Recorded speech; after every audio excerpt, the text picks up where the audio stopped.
Konsep IoT dalam sistem informasi. IoT atau Internet of Things merupakan sebuah konsep di mana suatu benda atau objek ditanamkan teknologi-teknologi seperti sensor dan software dengan tujuan untuk berkomunikasi, mengendalikan, menghubungkan, dan bertukar data melalui perangkat lain selama masih terhubung dengan internet. Internet of Things atau IoT ini mengacu pada jaringan perangkat fisik, kendaraan, peralatan, dan objek fisik lainnya yang dilengkapi dengan sensor, perangkat lunak, dan konektivitas jaringan sehingga memungkinkan mereka mengumpulkan dan berbagi data. Perangkat IoT dikenal sebagai objek pintar.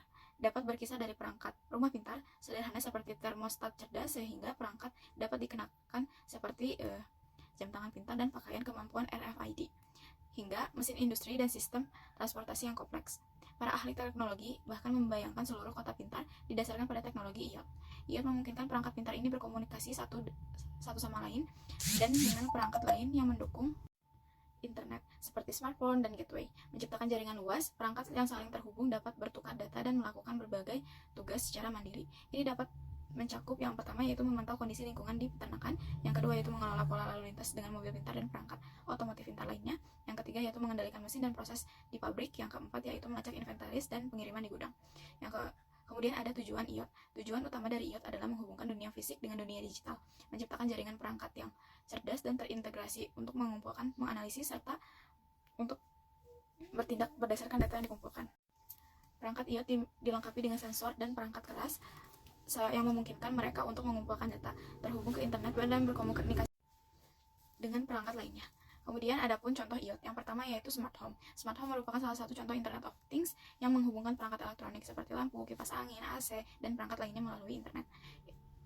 Interkoneksi ini memungkinkan Anda untuk mengoperasikan perangkat tersebut dari jarak jauh. Dengan adanya teknologi IoT, Anda bisa mematikan lampu rumah saat berada di luar. Yang kedua yaitu ada Smart City. Smart City adalah contoh penerapan IoT lainnya yang diprediksi dapat mengatur transportasi secara otomatis, manajemen energi cerdas, distribusi air praktis, sistem keamanan yang dinamis, dan pemantauan lingkungan yang sistematis. Yang ketiga yaitu ada perangkat elektronik atau wearables. Perusahaan seperti Google dan Samsung telah banyak berinvestasi dalam membangun perangkat wearables. Wearables merupakan perangkat yang memiliki sensor dan terhubung dengan perangkat lunak untuk mengumpulkan data dan informasi tentang pengguna. Kemudian yang keempat yaitu ada sistem keamanan biometrik.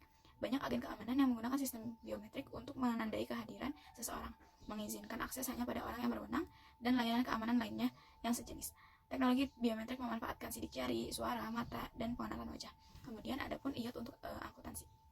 Yang pertama yaitu otomatisasi pengumpulan data keuangan, yaitu sensor IoT untuk inventaris, yaitu perangkat IoT dapat melacak stok barang secara real time dan mencatat transaksi secara dalam sistem transaksi akuntansi. Contohnya adalah menggunakan sensor RFID atau barcode yang terhubung ke sistem ERP atau Enterprise Resource Planning. Kemudian bisa juga untuk pemantauan aset tetap. Sensor IoT yang terpasang pada aset seperti mesin atau kendaraan dapat melacak penggunaannya dan secara otomatis menghitung penyusunan berdasarkan data aktual bukan asumsi. Yang kedua yaitu pemantauan keuangan real time. IoT dapat menghubungkan perangkat seperti mesin kasir atau sistem pembayaran elektronik ke sistem akuntansi. Ini memungkinkan transaksi keuangan tercatat secara otomatis dan real time sehingga laporan keuangan selalu up to date. Yang ketiga yaitu pengawasan pengeluaran dan penghematan biaya. Smart meeting. Dalam manajemen utilitas listrik air gas, perangkat IoT dapat membantu memantau penggunaan secara detail sehingga perusahaan dapat mengidentifikasi peluang untuk efisiensi biaya. Pelacakan konsumsi bahan bakar. Sensor IoT di kendaraan perusahaan dapat melacak pengeluaran bahan bakar untuk mencocokkan biaya aktual dengan anggaran yang direncanakan. Yang keempat yaitu peningkatan audit dan kepatuhan. Jejak audit otomatis. IoT dapat mencatat data secara langsung dari sumbernya seperti meteran listrik atau sensor produksi yang memberikan jejak audit yang lebih akurat dan sulit dimanipulasi. Kemudian ada deteksi kecurangan. Data IoT yang real time dapat membantu mendeteksi anomali atau aktivitas yang merugikan dalam transaksi keuangan. Yang kelima yaitu manajemen risiko asuransi. Pemantauan risiko aset. Sensor IoT dapat digunakan untuk memantau kondisi aset seperti suhu dan kelembapan gudang guna melindungi aset dari kerusakan dan mengurangi klaim asuransi. Pelaporan risiko otomatis. Data dari perangkat IoT dapat dikaitkan dengan analisis risiko dalam sistem akuntansi untuk memprediksi potensi kerugian. Dan yang terakhir yaitu ada peningkatan pelayanan pelanggan. Dalam industri seperti e-commerce, IoT dapat digunakan untuk memantau status pengiriman barang. Informasi ini bisa langsung diintegrasikan ke dalam sistem akuntansi untuk rekonsiliasi pembayaran dan penyesuaian stok.